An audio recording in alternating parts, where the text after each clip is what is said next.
संविधान लक्षात ठेवा शिवसेना महायुतीचे उमेदवार संगीता चंदन सावंत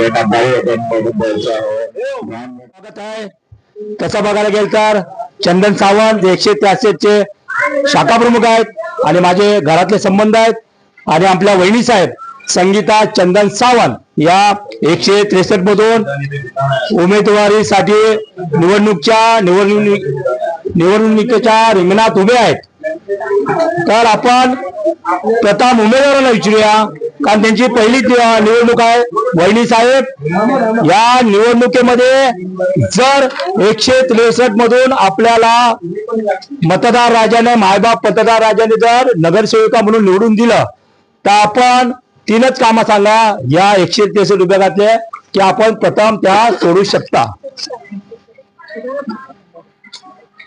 जय महाराष्ट्र. आधी तर मला म्हणजे इथे बदल खूप घडवायचा आहे.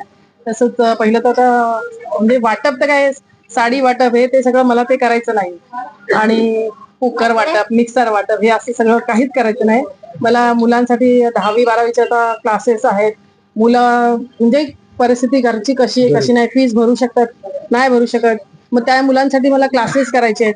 आपल्या मुलांना कबड्डी आहे, आपले असे क्रिकेट आहे, त्या खेळांमध्ये कोच तयार करून मैदान आपल्याला इकडे हे करायचे. तसं मुलांना आपला पुढे न्यायचे त्याच्यामध्ये खेळामध्ये.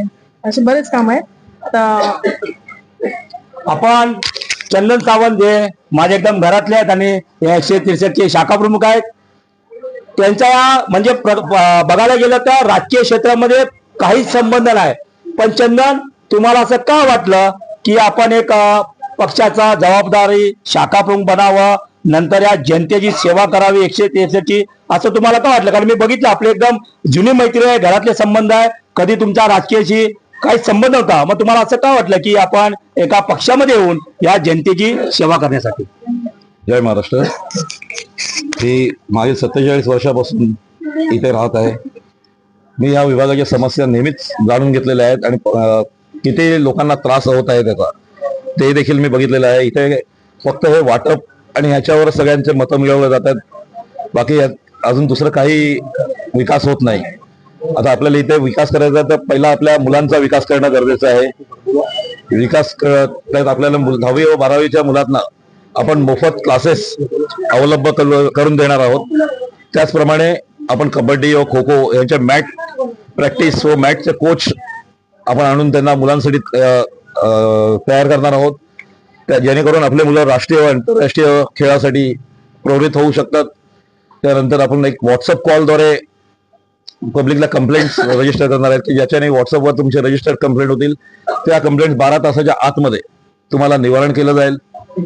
जे काय BMC वगैरे बाकी सगळं वाटप आहे त्याच्यासाठी आम्ही 4-4 तास 6-6 तास कुठेही तुम्हाला बसवून ठेवणार नाही की कुठलाही कार्यक्रम ऑर्गनाईज करणार नाही. ते तुमच्या थेट घरापर्यंत ते वस्तू पोहोचवल्या जातील किंवा त्या जे काही पेपर्स आहेत ते तुमच्या घरापर्यंत आले जातील. बाकी बरेच काही अजून कामे आहेत. गृहउद्योग, महिलांसाठी गृहउद्योग वगैरे करायचे आहेत, ज्याच्याने महिलांच्या घरात हातभार लागतील, पुरुषांना बळकट मिळेल. अजून बाकीचं सगळ्यांना माहिती आहे, मी ओळखतो सगळ्यांना, सगळे मला ओळखतात. या चांदोली विधानसभेचे एक डॅशिंग असं नेतृत्व आपल्या बरोबर आहेत. पप्पू परब हे उपप्रमुख आहे आणि ते पण एकदम ताकदीने या संगीता वहिनी साहेबांच्या पाठीशी उभे आहेत. एक पक्षाची जबाबदारी आहे त्यांच्याकडे. पप्पू परब, आपण बघितलं असेल या निवडणुकीमध्ये निष्ठावंताला डावळून अनेक आयात लोकांना, सगळ्याच पक्षांनी आयात लोकांना उमेदवारी दिलाय.